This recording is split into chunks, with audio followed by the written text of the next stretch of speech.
Uma epístola rica, uma epístola extremamente orgânica, uma epístola que desvela aos nossos olhos e ao nosso coração o mistério de Deus, que é Cristo. Cristo, enquanto o mistério de Deus revelado, é o cerne desta epístola.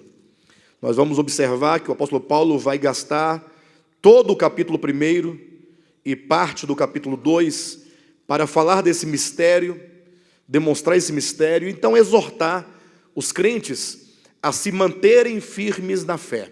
Esse é o grande desafio, tanto no primeiro século da era cristã, quanto no século em que vivemos. O desafio não somente de nós buscarmos a verdade de Deus, conseguimos discernir até onde podemos a verdade de Deus revelada pelas Escrituras, e também de nos manter firmes na fé num tempo de apostasia, num tempo em que há muitas vozes, falando, não o Evangelho de Cristo, mas falando acerca do Evangelho de Cristo, com muitas misturas. E, portanto, a nossa base, a nossa segurança não pode se fundamentar, como Paulo vai colocar aqui no capítulo 2, em vãs filosofias, em argumentos humanos, em rudimentos do mundo. É preciso que a nossa fé se alicerce na revelação de Deus, na pessoa do seu Filho Jesus. Jesus é, por assim dizer, a chave hermenêutica que abre o discernimento de toda a Escritura. Não se pode tomar a Escritura pela Escritura, mas devemos ler toda a Escritura tendo Cristo como sendo aquele cuja obra, cujo viver, cuja natureza, cujo propósito vem a interpretar toda a Escritura, para que nós possamos absorver apenas a essência da verdade e não tomar os invólucros pela essência, Ou seja, a verdade está contida na Escritura. Não se pode pensar ou imaginar que a Escritura como um todo seja a verdade, mas que a Escritura é o meio material e histórico por meio do qual Deus trouxe a revelação tanto aos pais, no início da história, os rudimentos ali por Moisés, passando pelos profetas, e vindo então o próprio Cristo encarnado, que nos ensinou o Evangelho, e então nas epístolas, onde nós vamos encontrar já a verdade do ponto de vista da perspectiva do homem, Como o homem apreendeu, homens santos que falaram da parte de Deus, os apóstolos que ouviram diretamente do Cordeiro, como eles nos trazem esta verdade já apurada ali nas epístolas. E no caso, Colossenses é uma das epístolas e, portanto, nós tocamos aqui esta essência e, conforme o apóstolo Paulo faz nessa carta, nós também fazemos, apelamos para que os irmãos compreendam a revelação de Deus na pessoa do seu Filho, para se manterem firmes nesta fé, nesta base, nesta revelação.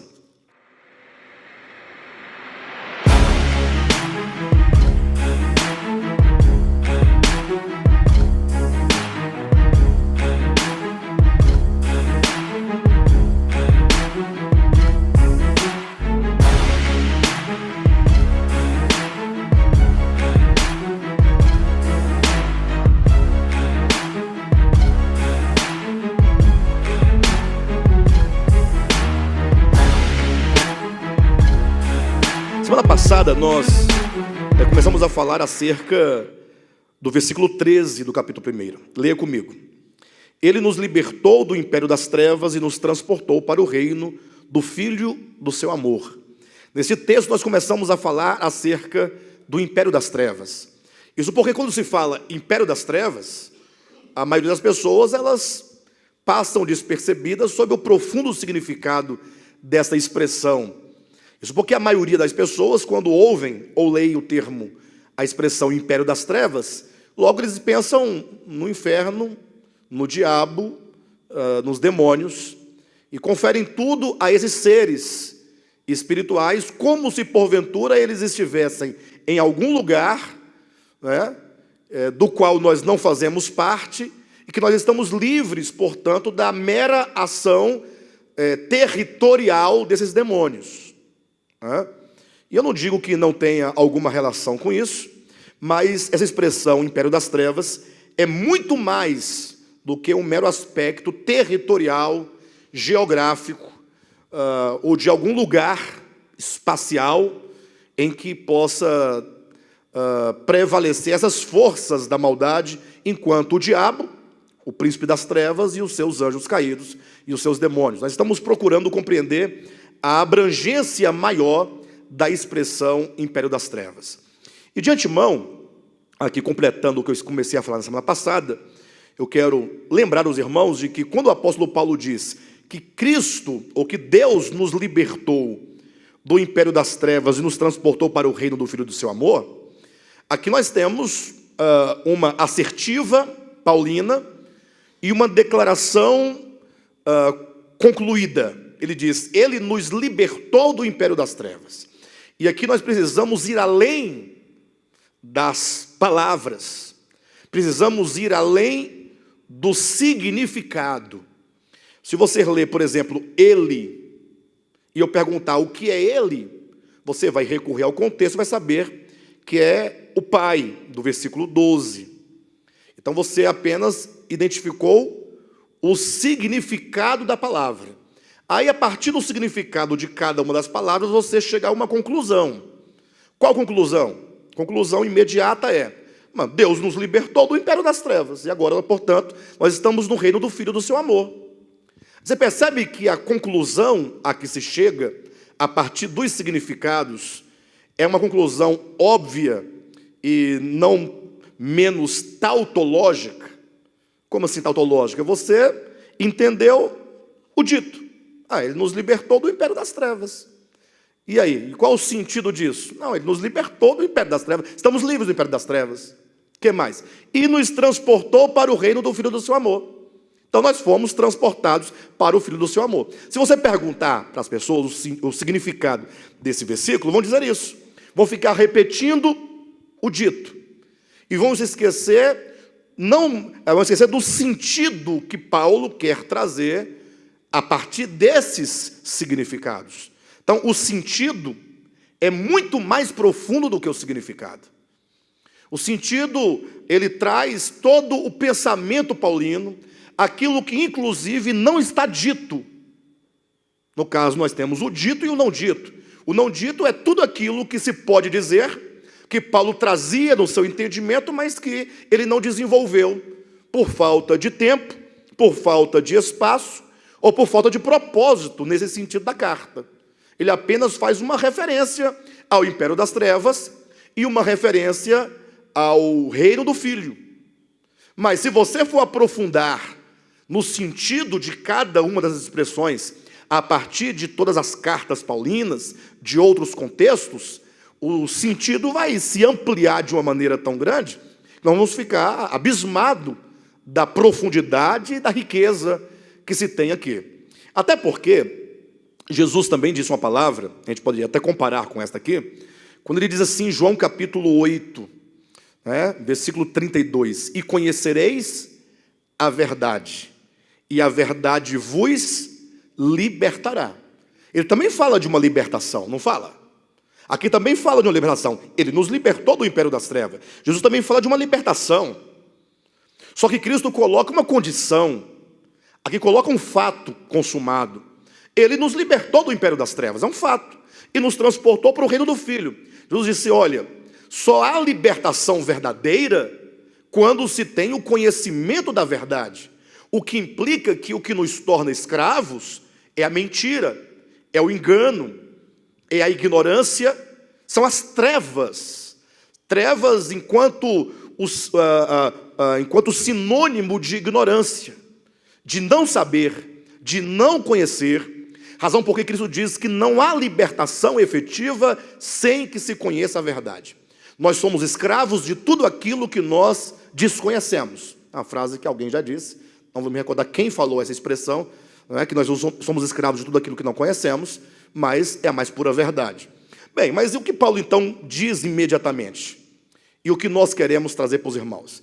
É que quando Paulo ele apresenta o Evangelho de Jesus Cristo, vocês vão observar isso na maioria das suas epístolas, ele costuma começar com o querigma, ou com a proclamação do Evangelho, enquanto aquilo que Cristo realizou e consumou nele, para então, na segunda parte da sua epístola, ele então apelar aos seus ouvintes, ou aqueles para quem ele dirigia a sua carta, para que agora essas pessoas que creram no Evangelho se apropriem do fato consumado em Cristo Jesus. Por isso Paulo vai dizer, olha, Cristo nos libertou do império das trevas. Essa é uma conquista do Evangelho. E é um fato consumado em Cristo por meio da sua obra. Agora, será que nós, todos os cristãos, podemos dizer que estamos libertos do império das trevas, no sentido de que nós não somos mais, absolutamente, de nenhuma forma, manipulado pelos poderes das trevas? Olha a minha pergunta. Se você disser que não, nós não somos mais, em nenhuma hipótese, manipulado pelo império das trevas, eu pergunto, ora, como é que você concebe o cristianismo histórico do nosso tempo? Não há engano no meio cristão? Não há falsos mestres e falsos apóstolos e falsos doutores e falsos profetas agindo, e uma quantidade enorme de pessoas simples e pessoas que amam a Deus verdadeiramente, porém enganadas, seduzidas pelas trevas da ignorância nos seus entendimentos? É isso que eu quero que os irmãos entendam. Então, quando Paulo diz, ele nos libertou do império das trevas, ele está usando aqui o pressuposto da obra consumada de Cristo. Quando Cristo, por outro lado, diz, e conhecereis a verdade vos libertará, ele está dizendo agora já da experiência da verdade que é o próprio Cristo, da experiência da verdade que é a obra de Cristo, da experiência do propósito de Cristo, que é a verdade. A verdade é o próprio Deus. Deus é a verdade. Deus é a realidade, né? Agora, essa realidade se manifesta na pessoa, obra e propósito de Cristo. Então, Cristo diz, olha, é preciso que vocês conheçam a verdade. O conhecimento, não enquanto a você meramente concordar com um conjunto de dogmas.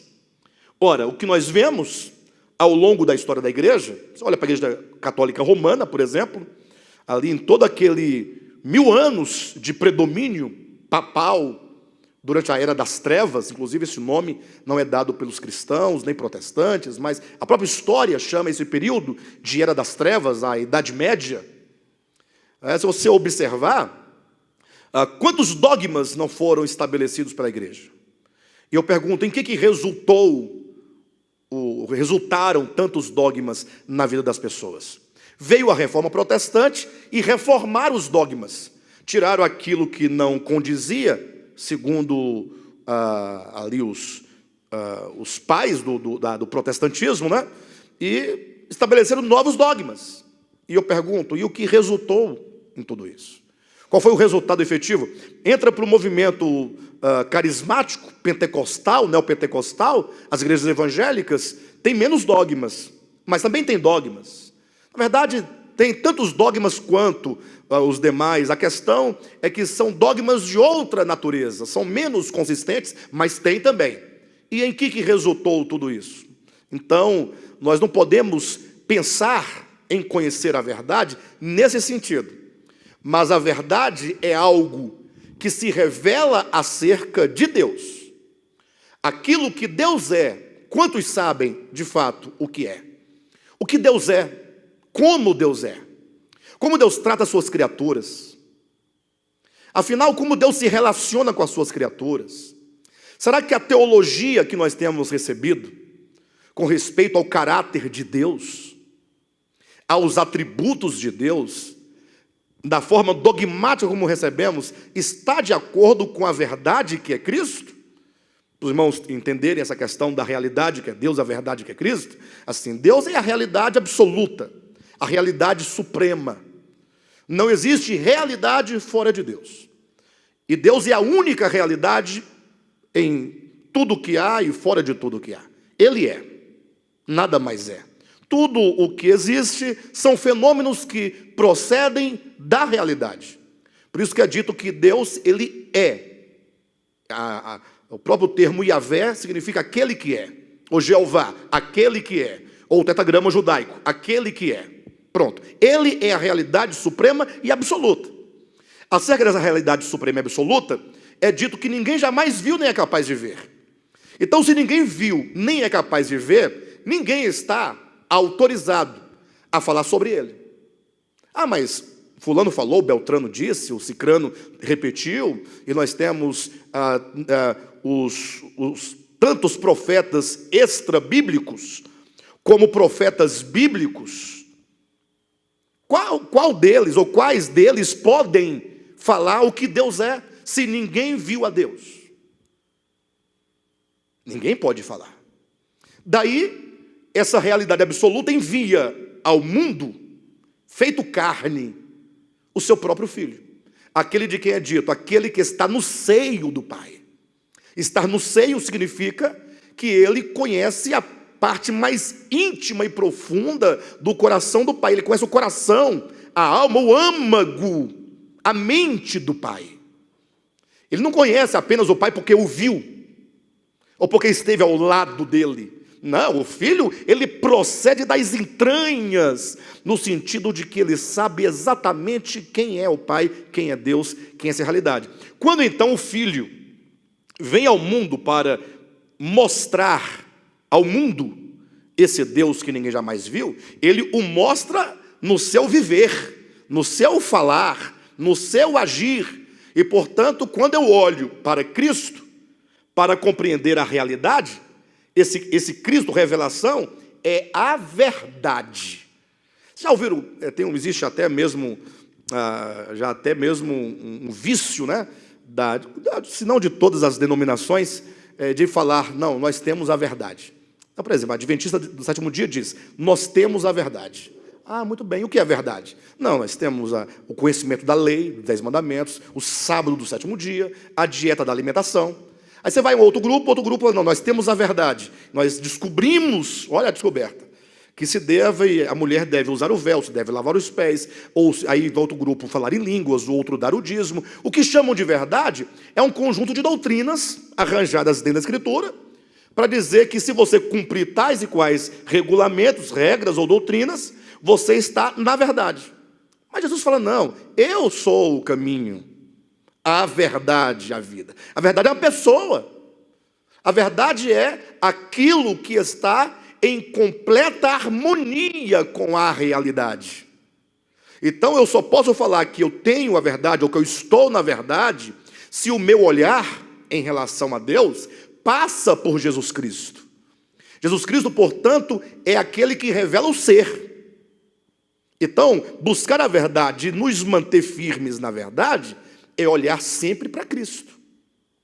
E qualquer outra voz, qualquer outra doutrina, qualquer dogma, qualquer preceito, qualquer comportamento, qualquer teologia, qualquer escatologia que não estiver de acordo com a natureza do Filho de Deus, manifestada em carne, não é a verdade. Aí é o que, pastor? Mas porque eu leio lá Moisés, eu leio fulano, Beltrano, mas na própria Bíblia, e não é. Sim, lá é o olhar de alguém que pode falar de Deus de acordo com as suas impressões no seu tempo. E a revelação, na história, ela é progressiva. Não, ninguém pode falar, Moisés, ele conversou com Deus. Mas qualquer homem do século 21, que estuda a Escritura, sabe mais do que Moisés. Ou não? Em razão do próprio tempo em que nós vivemos. Porque hoje nós temos Moisés, nós temos os profetas que Moisés não leu, nós temos Jesus que Moisés não leu, nós temos os apóstolos que Moisés não leu. Vocês entendem o que eu estou dizendo? Então, nós estamos à frente dos profetas, inclusive. Inclusive, o Jesus fala em Mateus capítulo 13, que os profetas, eles quiseram ouvir o que os discípulos daquelas circunstâncias ouviam e não ouviram. Ou seja, os próprios discípulos de Cristo estavam em condição superior aos profetas, porque não ouviram o que eles, ou melhor, porque ouviram o que os profetas não ouviram. Que maravilha! Então, quando falamos da verdade, não podemos pensar numa denominação, nem mesmo o DEVAP. Em nome de Jesus, tira isso do seu coração.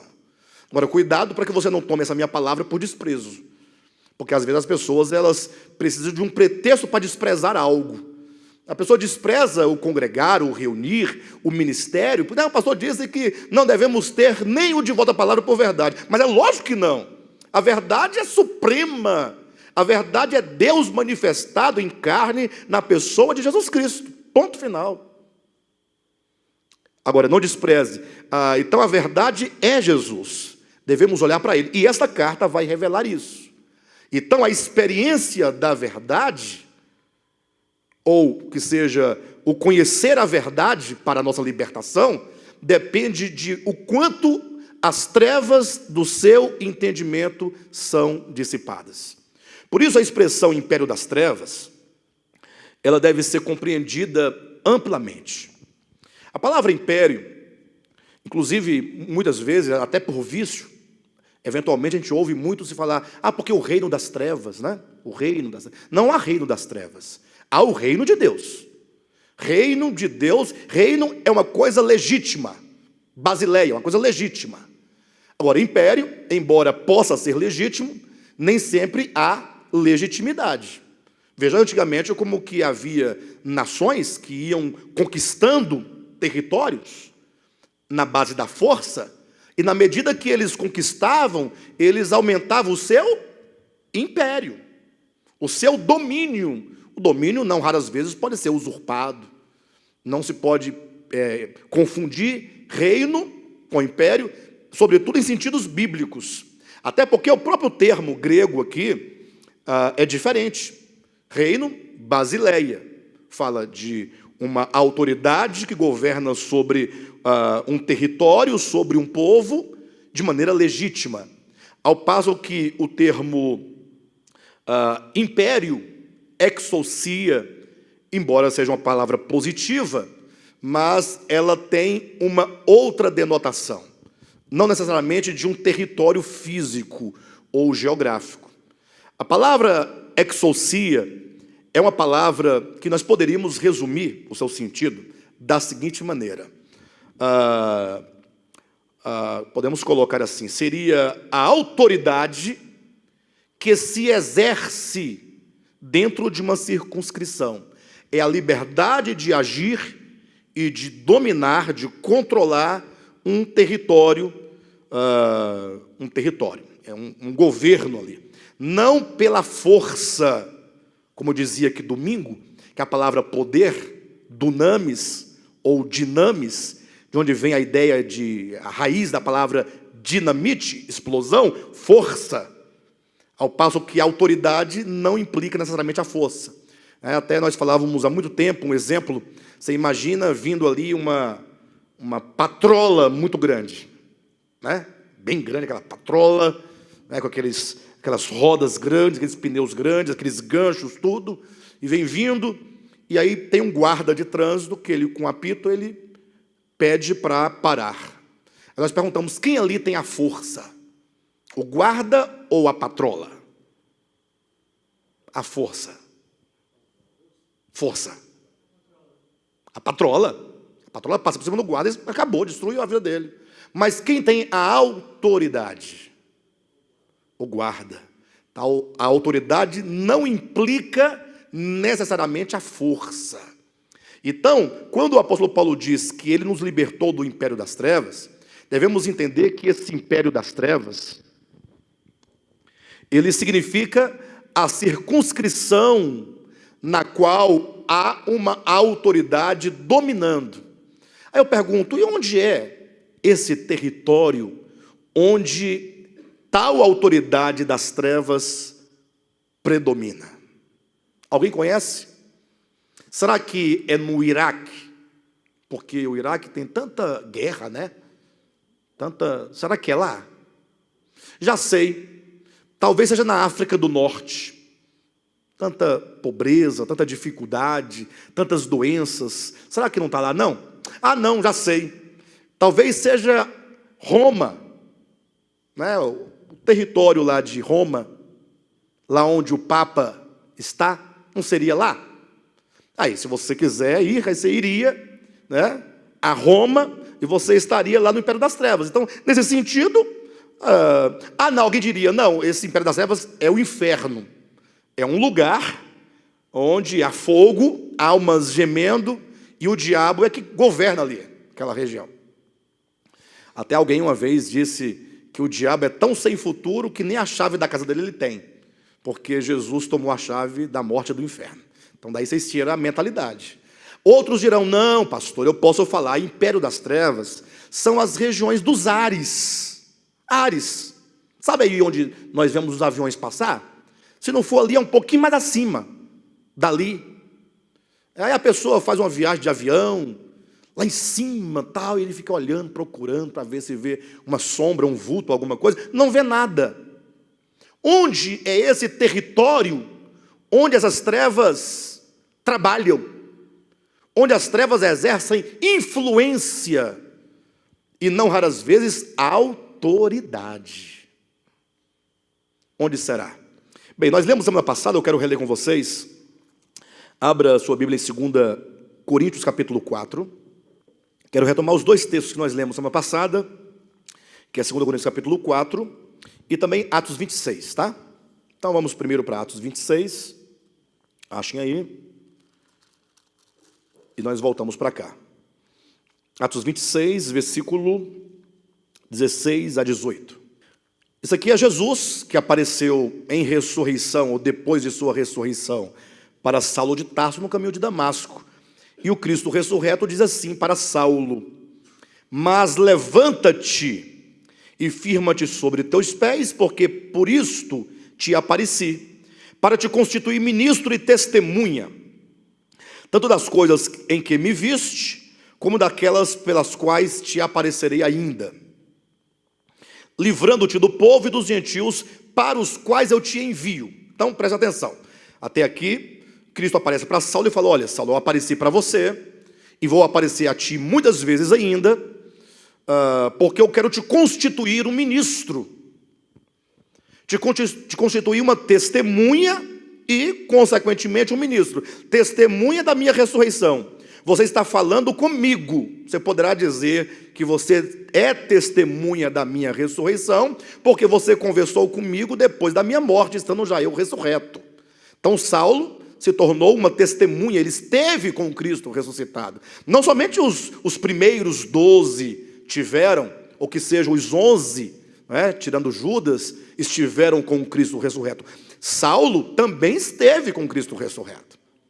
E ele esteve, talvez em muito melhores condições, porque ele foi discipulado pelo próprio Cristo agora em ressurreição, indo ao terceiro céu, indo ao paraíso. Ou seja, foram vários os lugares onde Paulo foi levado pelo Cristo para receber todas as orientações e as revelações acerca do Evangelho.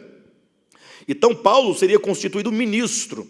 Enquanto ministro, ou um delegado, ou que seja um embaixador, ele recebia uma missão de Cristo. Como diz o texto, para te constituir ministro e testemunha, tanto das coisas em que me viste, como daquelas pelas quais te aparecerei ainda, livrando-te do povo e dos gentios, para os quais eu te envio. Paulo foi enviado aos povos, aos gentios. Ele foi enviado às pessoas. Ele deveria entrar nas nações, nas cidades, e procurar as pessoas. Com qual objetivo? Por que ele deveria ir aos povos, aos gentios? Versículo 18: para lhes abrires os olhos. Será que Paulo estaria recebendo o dom da cura da cegueira física? Salvo engano, Paulo nunca efetuou nenhuma cura de cego. Não me recordo de ele ter feito essa cura. Ele fez outros milagres, não a cura dos olhos. Mas isso significa então que a sua missão foi frustrada? Não, porque esses olhos não são os olhos físicos. Refere-se aos olhos espirituais. Aqueles mesmos olhos de que Paulo fala, na epístola, salvo engano, aos Efésios, quando diz: iluminando os olhos do vosso coração, para compreenderdes plenamente. Os olhos do coração é que devem ser abertos, porque os olhos do coração, uma vez cerrados, uma vez em trevas, uma vez não podendo enxergar, cegos, essa mente, essa consciência, cujos olhos são cegados pelas trevas da ignorância, pelo império das trevas, pela influência das trevas, não pode conceber a verdade. E por não conceber a verdade que é Cristo, ela é escrava do pecado, é escrava do ego, ela é escrava de falsas doutrinas, de tudo aquilo que é engano. E mesmo na vida humana, o homem, na medida em que os olhos da consciência são abertos, e é preciso que nós entendamos que esses olhos não espirituais e da consciência e do coração não implica somente conhecimento teológico. Não, conhecimento da realidade que é Deus e, portanto, da vida e da própria existência, do próprio ecossistema onde nós vivemos, do outro com quem nós nos relacionamos, dos relacionamentos. O que nós vemos hoje em dia? Por que nós vemos tantas pessoas oprimidas? E por que oprimidas? Oprimidas no próprio trato e na sua relação com o mundo, consigo mesma, por falta de entendimento, de consciência da verdade, que é Cristo em nós. A religião, infelizmente, ela reduziu toda a verdade apenas ao círculo teológico. Se nós vemos pessoas com um bom currículo teológico, e muitas vezes até uma boa crença teológica, e às vezes até numa boa congregação ou comunidade, mas a vida sem corresponder àquilo, porque fizeram uma cisão. É como se ser crente fosse igreja enquanto um local físico. Até o conceito está errado. Não existe conceito de igreja enquanto local físico. Mas as pessoas imaginam que eu sou cristão porque vou à igreja. Sou cristão porque sou membro de uma comunidade. Mas saiu dali, não há mudanças reais. Bem, de todo modo, Paulo, enquanto ministro, ele foi enviado aos povos para abrir os olhos desses povos e os converteres. Converter os povos. Entenda povos enquanto não somente nações no coletivo, mas entenda cada indivíduo de modo particular, tendo o seu coração se convertendo das trevas para a luz. Olha aí. Das trevas para a luz. A questão é, quanto de engano, trevas é engano. Não pense em trevas como algo, né? Não pense em trevas enquanto o diabo, o ser, mas enquanto a obra de engano, enquanto a economia maligna de conduzir as pessoas a uma má compreensão daquilo que é. Entenda que diabo, se você atentar para a etimologia da palavra, nós vamos de trás para frente, você entende primeiramente diabo enquanto o nome de um ser. Ok, é verdade. A Bíblia confere o nome diabo a um ser caído, mas essa é a terceira e mais fraca instância de sentido dessa palavra. Isso porque antes desse ser alguma coisa caída, esse nome, a ideia já existe enquanto diabo no sentido de adversidade, de adversário. Nesse sentido, até o próprio Deus ou anjo de Deus pode ser chamado. Satã, por exemplo, tomando uma palavra paralela, se você ler lá a história de Balaão no livro de Números, leia com atenção, e lá diz que o anjo do Senhor se pôs por adversário diante de Balaão e a sua mula. A palavra adversário lá é Satã. Então, cuidado, até porque vão dizer depois que eu estou chamando Deus de Satã, cuidado. Quero dizer que a palavra Satã, ou diabolos, são duas palavras diferentes, mas que antes de significar um ser caído, é uma palavra que implica uma ação ou uma condição. Então, quem se opõe a alguma coisa se faz adversário daquilo, então, ou quem divide. A palavra diabolos é aquilo que divide, aquilo que separa. E ainda mais, se você observar, quando diz das trevas para a luz, diabolos vai implicar toda a ação que o ser caído, na posição de adversário e de acusador, agora a ação que ele efetua enquanto um agente da mentira.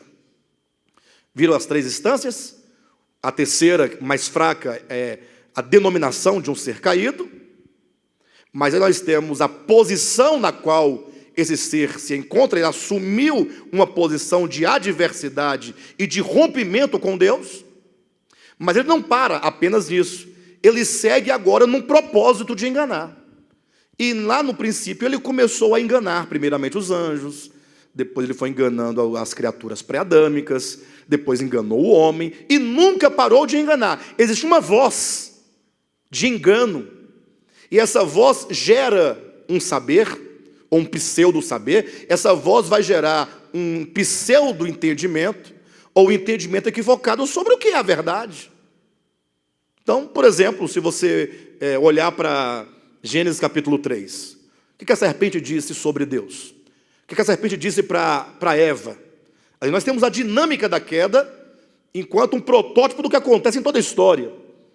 O diabo, a serpente, na sua missão, na sua obra, ele falou o que para Eva? O que Deus falou acerca desta árvore? O que Deus falou acerca de todas as árvores? Começou aí, não foi? Quando a mulher disse, desta nós não podemos comer, porque se comermos morreremos, Deus disse que nós morreremos, logo, o que a voz da serpente disse? É certo que não morrerá. Em outras palavras, se Deus falou isso para você, ele está mentindo, ele é mentiroso. Agora começa-se a implantar na mente, na consciência, no coração, um falso conhecimento de Deus. Logo a mulher está pensando agora, será mesmo que Deus mentiu? Quando eu disse será mesmo que Deus mentiu, o engano já está operando. Deus não mente. Deus é luz, nele não há treva nenhuma. Só que a voz já agora domina uma consciência, uma mente, um coração, e implanta dúvida. E ela teria perguntado assim, mas e por que ele faria isso? Por que Deus mentiria? Com qual propósito ele mentiria? Aí a serpente continua, é porque ele sabe que no dia em que desse fruto você comer, você será como ele. Em outras palavras, ele mentiu, dizendo que você morreria, foi apenas para te fazer medo. Você é tola. Na verdade, Deus é um medroso, ele tem medo de que você, ou tantas criaturas, sejam como ele. Então ele é também egoísta. Mentiroso e egoísta. E a serpente vendeu essa ideia, e a mulher comprou essa ideia, e a mulher acreditou na voz da serpente, e aí o domínio da mentira, do engano, da ilusão, das trevas, o império das trevas, a influência da mentira, começou a governar a mente da mulher. No caso, a mente da humanidade, de todos os homens. De lá para cá, nós estamos tomando a Escritura por esse pressuposto, essa voz nunca deixou de enganar. Tanto é verdade que no Apocalipse, já mostra no final da história, lá está o quê? O falso profeta, a segunda besta, de quem é dito que tem a aparência de cordeiro, mas quando fala, sua voz é de quê? De dragão. E quem é o dragão? A antiga serpente. Ou seja, a mentira nos últimos dias, estou falando de Apocalipse, assumiria uma feição de verdade. Tem aparência de cordeiro. Mas ouça a voz que está sendo dita. Ouça a voz. E lembre-se de uma coisa. Juntamente com qualquer pregação de mentira, vem toda sorte de acusação. Por quê? Porque o Satã, adversário, a serpente que engana, o diabolos que divide, ele é acusador. Então ele precisa de lançar diversos fundamentos para dar sustentação ao engano. Por exemplo, você vai ouvir um certo engano sendo pregado. É o que a Bíblia chama de sofisma. O que é o sofisma? O sofisma é um engano, é uma mentira, mas que se veste com a verdade, ou com a aparência de verdade, uma nuance de verdade, um fio de verdade que se perde no meio de todo engano. Até contei aqui uma outra ocasião, é apenas uma metáfora para ilustrar como que as pessoas são inclinadas ao engano. E a verdade quase que não é aceita, né? Por exemplo, conta-se, né, apenas uma ilustração, que certa vez a mentira se encontrou com a verdade. Olá, dona Verdade, tudo bem com a senhora? E a verdade, tudo bem, dona Mentira. E a verdade disse, hoje está um dia lindo, né? A verdade olhou para se certificar, porque sabe que a mentira mente, né? Aí ele olhou e falou, de fato, está um dia bonito. Ou seja, a mentira falou a verdade. Às vezes a mentira fala a verdade. Só que quando a mentira fala a verdade, essa verdade, ela não tem nenhuma razão, não afeta em nada, não acrescenta em nada, apenas uma verdade que não influencia em nada para você dar crédito à mentira que virá. Aí a verdade é verdade, de fato. E aí a mentira continuou. E que tal? Ali embaixo eu tenho uma lagoa boa, bonita, água fresquinha, cristalina. Vamos lá tomar um banho. Está calor, né? Verdade, olhou, de fato, está muito calor.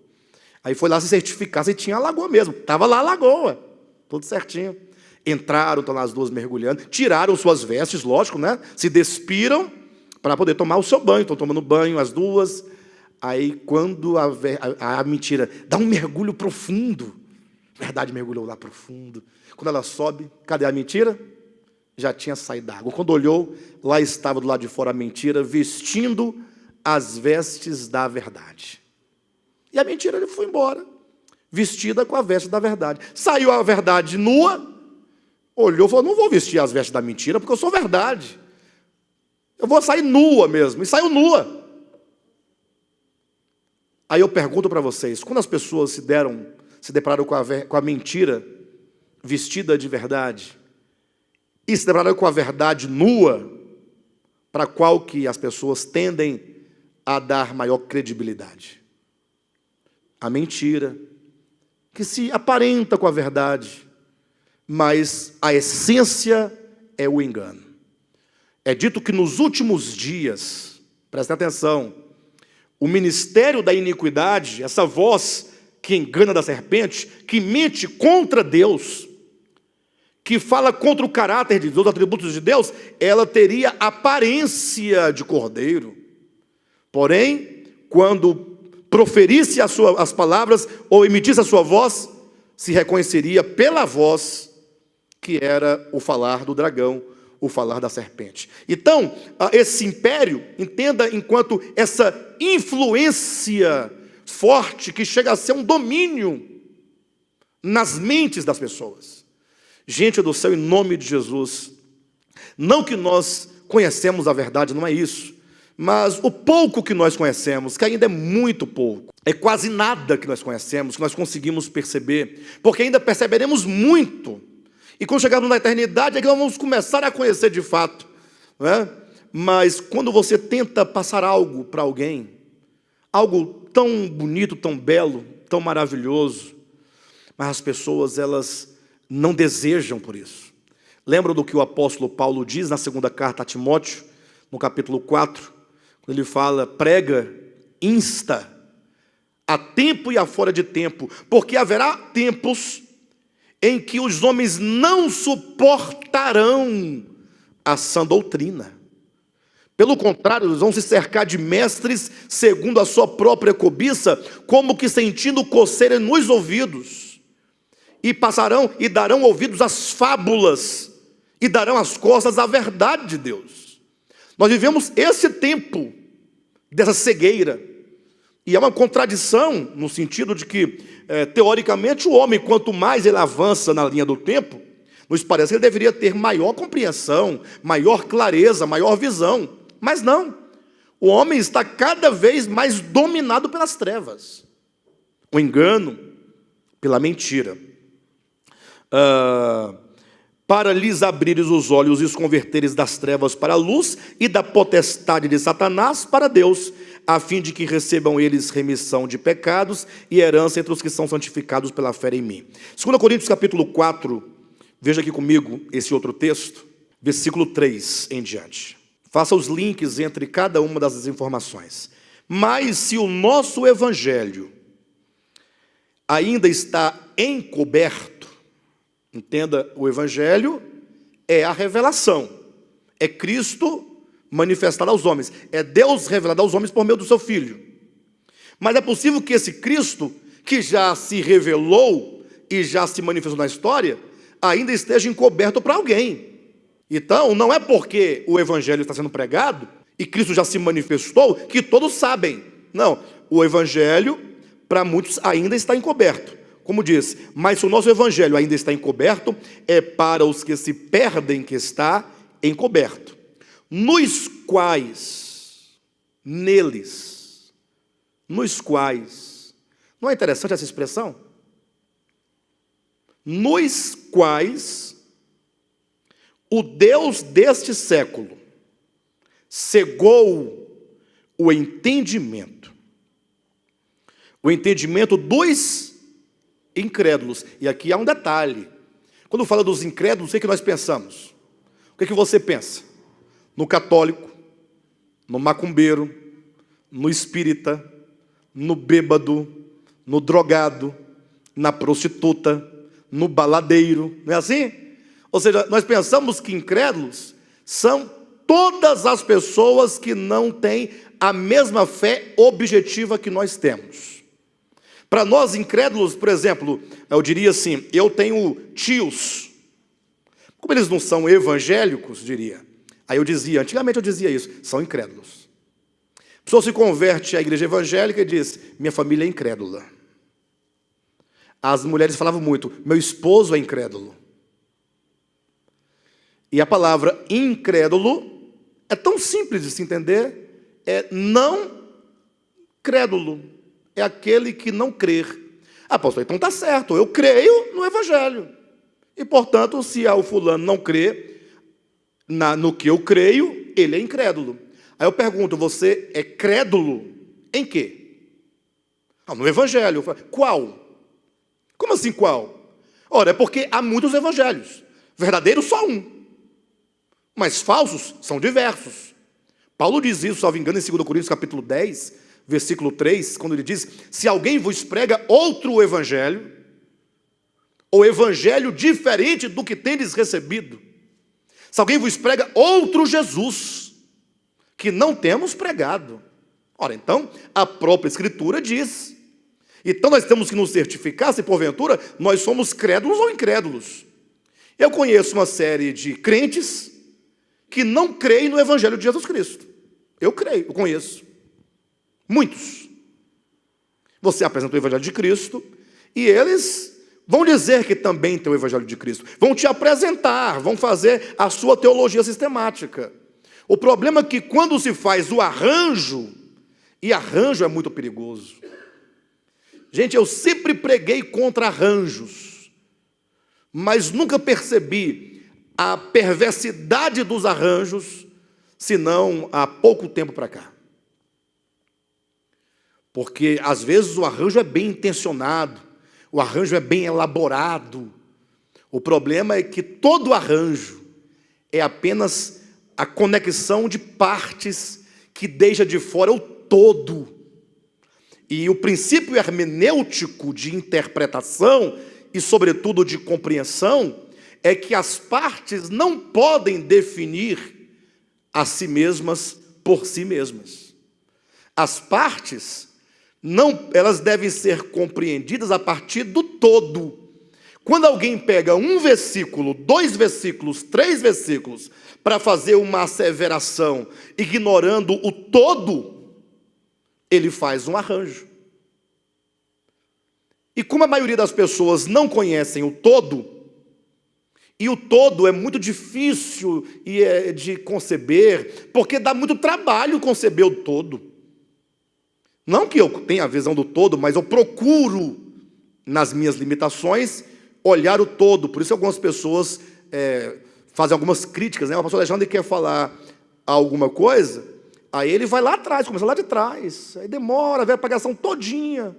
Quando ele chega no ponto, não tem, acabou. Acabou porque já foi dito. O conjunto já está dizendo, já nos levou àquilo onde queremos chegar. Não podemos fazer recortes, né? Isolando. Então, quando eu faço crítica à teologia sistemática, e não me refiro exatamente à técnica de se elaborar a teologia sistemática, mas ao procedimento de sistematizar doutrinas, ocorre que há esse arranjo, você faz esse arranjo, se cria um arranjo, e quando você cria um arranjo, você consegue, entre aspas, provar qualquer coisa. Não é, você tem razão que se você conversar com um adventista, eu receio que você se converta ao adventismo. Eu receio. Se você conversar com um TJ, eu receio que você se converta aos TJs. Não é? Se você conversar aí com um pentecostal, você pode se converter eventualmente. Por quê? Pela convicção que eles têm, pela certeza que eles têm no arranjo. Aí quando você começa a desmontar esses arranjos, e o arranjo só pode ser desmontado a partir do momento que você próprio começa a colocar em xeque o seu arranjo. Quando você começa a falar assim, isso em que eu creio é mesmo assim? Pastor, mas nós temos que ter convicção. Mas a sua convicção não pode ser uma convicção que seja maior do que a verdade. Eu tenho certezas, mas a minha certeza é infinitamente menor do que a verdade. Porque a verdade é. A minha certeza é um estado, é um momento da compreensão que eu tenho agora. Quantas certezas na vida você não abandonou? E assumiu uma outra certeza? Eu sei que as pessoas não gostam desse jogo, né? Elas querem algo pronto. Elas querem, não, pastor, eu quero ficar dentro do barco.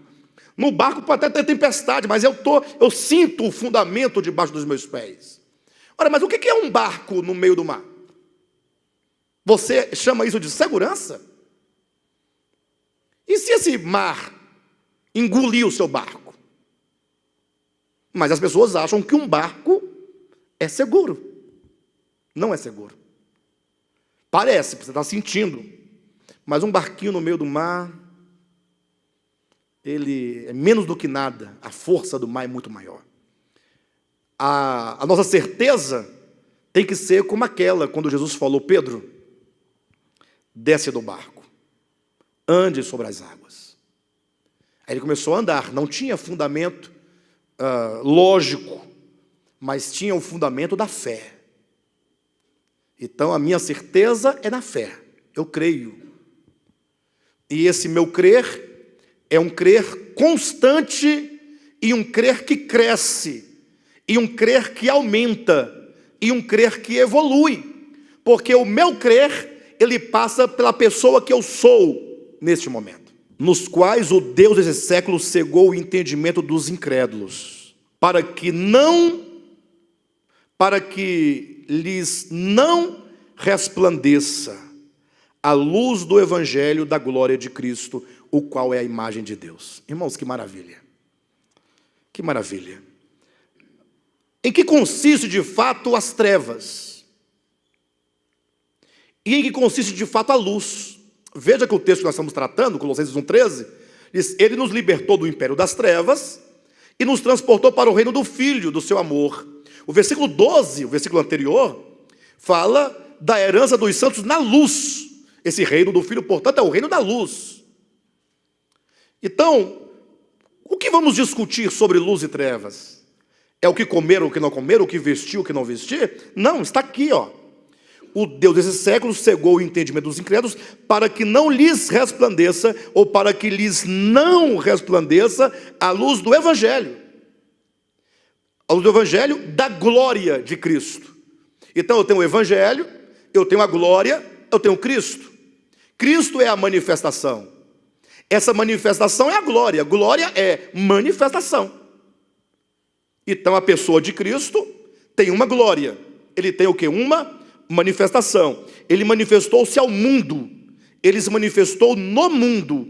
Ele veio ao mundo, andou no mundo, se fez homem, se fez carne, viveu entre os homens, tocou os homens, conversou com os homens, explicou a vontade do seu Pai, falou a vontade de Deus aos homens. E essa glória, que é a manifestação, é o Evangelho. Só que é dito que o Deus desse século não quer que esse Evangelho, que é a manifestação de Deus na pessoa do seu Filho, se clareie na sua consciência.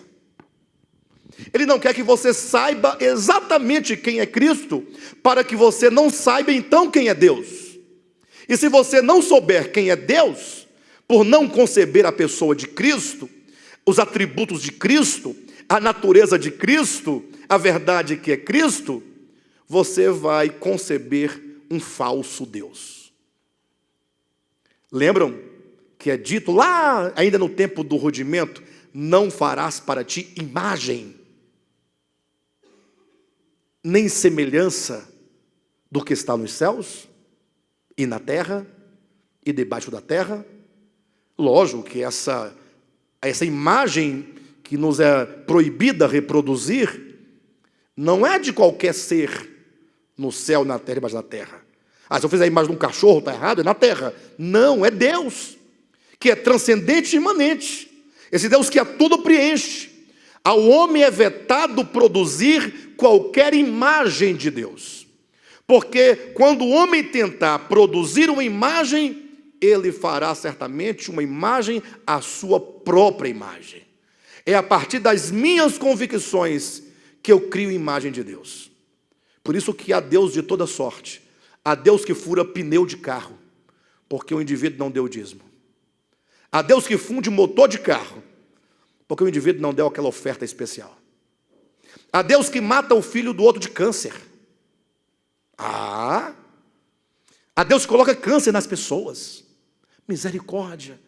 Um Deus criador de tudo, tão grande, que se revelou com tanta generosidade na pessoa do seu filho. Um Deus tão grande, que ensinou o amor, acima de qualquer coisa, colocaria um câncer em alguém? Como assim?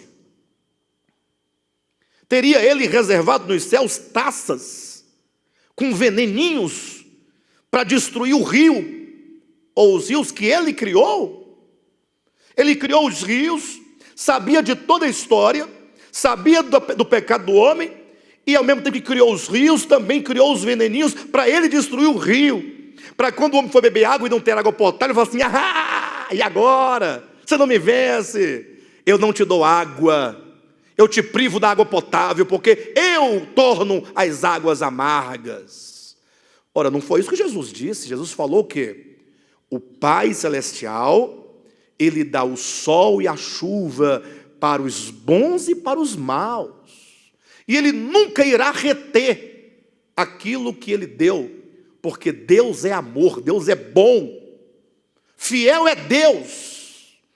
E Paulo ainda vai dizer que se nós nos tornarmos infiéis, Deus continuará a ser fiel, porque não pode negar-se a si mesmo.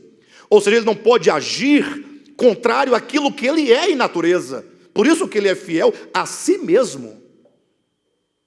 Lógico que há de se compreender o que está dito no Apocalipse, porque eu não estou dizendo contra as taças da ira de Deus, conforme registradas lá, não. Há de se ter a compreensão do todo. Eu jamais entendo o Apocalipse sem Gênesis, Êxodo, Levítico, Número, Deuteronômio, os Evangelhos, as Epístolas. Quem procura ler o Apocalipse isolado do restante da Bíblia, vai criar um Deus monstro, uma monstruosidade. Mas se eu entender o Apocalipse a partir de toda a Escritura, tudo fica muito claro, que o Apocalipse mostra o homem na sua própria condenação, e colhendo os frutos do seu próprio pecado, e Deus intervindo para impedir que o homem destrua aquilo que eles querem destruir. Por isso que é dito que ele vem para destruir os que destroem a terra. Não é ele que destrói, há aqueles que estão destruindo a terra. Enfim, tem uma mensagem inteira que eu falo sobre isso, salvo engano, é a terceira mensagem de uma série, Cristo, o Mistério de Deus, revelando Cristo, o Mistério de Deus. Está lá no nosso site e no canal do YouTube. Por todos os efeitos, o Deus desse século, ele não quer que você conceba Deus na sua natureza, nos seus atributos, né?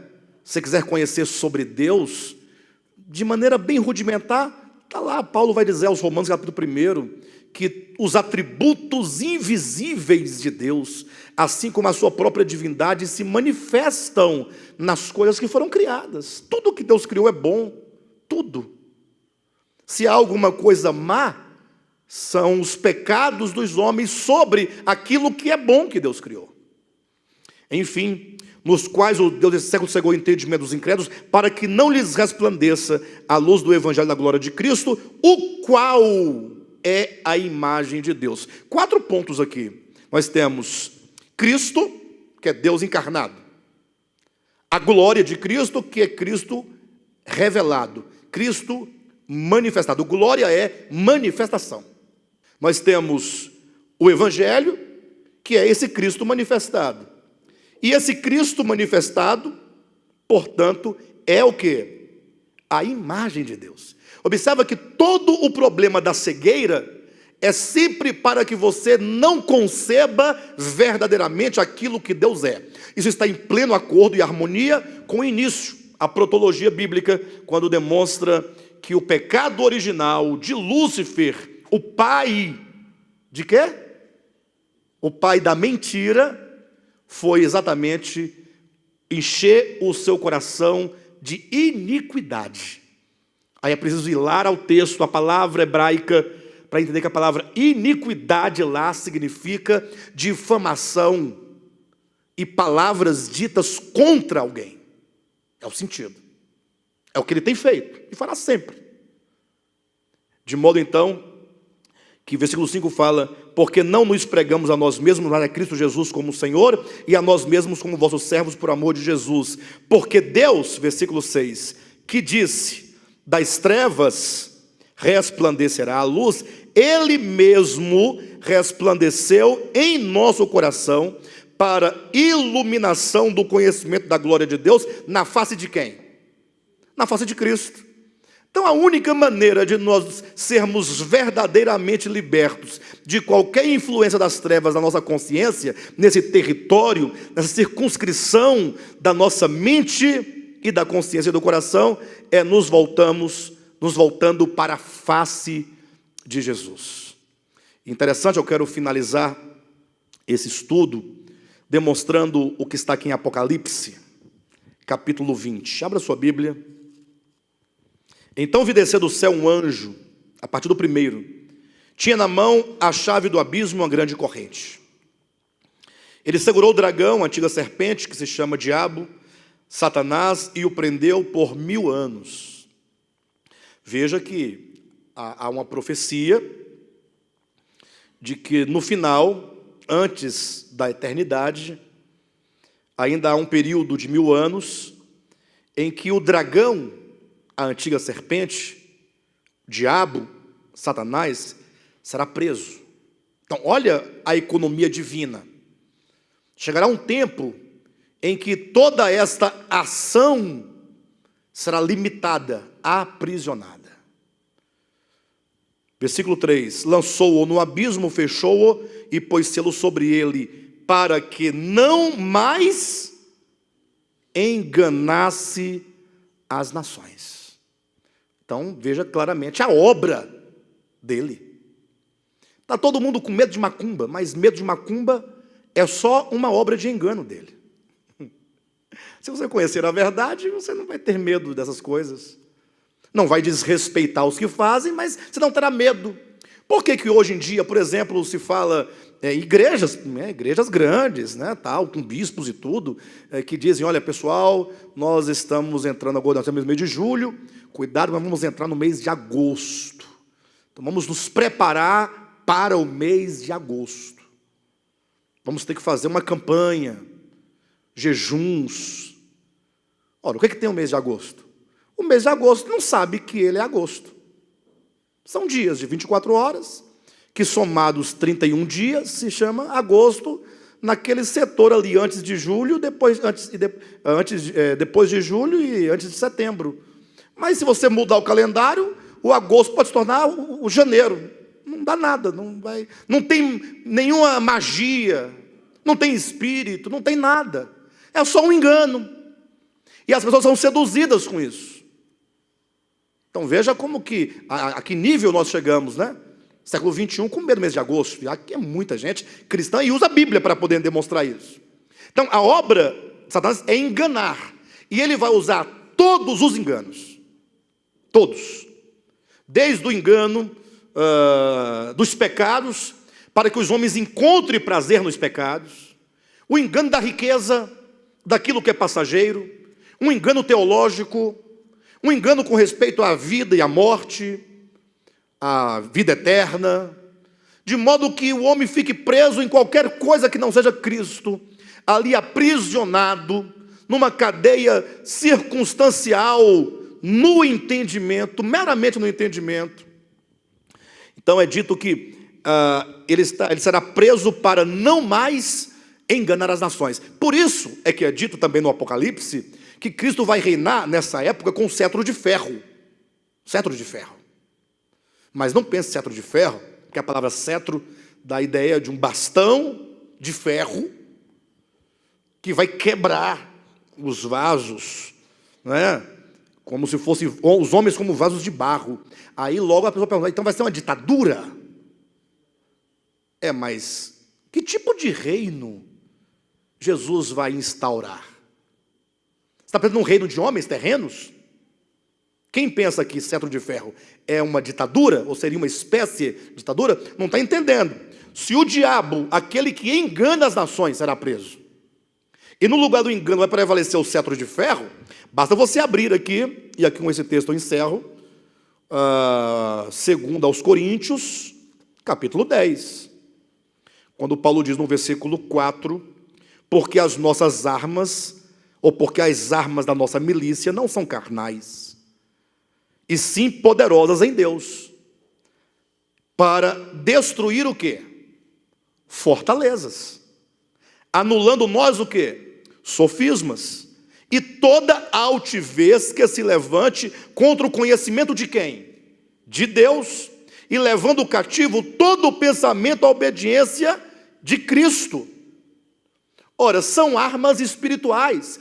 Esse cetro é o poder da verdade, de conduzir uma mente cativa ao Cristo de Deus. O engano preso, o engano impossibilitado de prosperar, porque o cetro de Deus, o cetro de ferro, é para destruir fortalezas. Será um período em que Deus vai se mostrar ao homem como nunca outrora se manifestou, mostrando, anulando os sofismas, as meias verdades, conduzindo ou destruindo toda altivez que se levanta contra o conhecimento de Deus.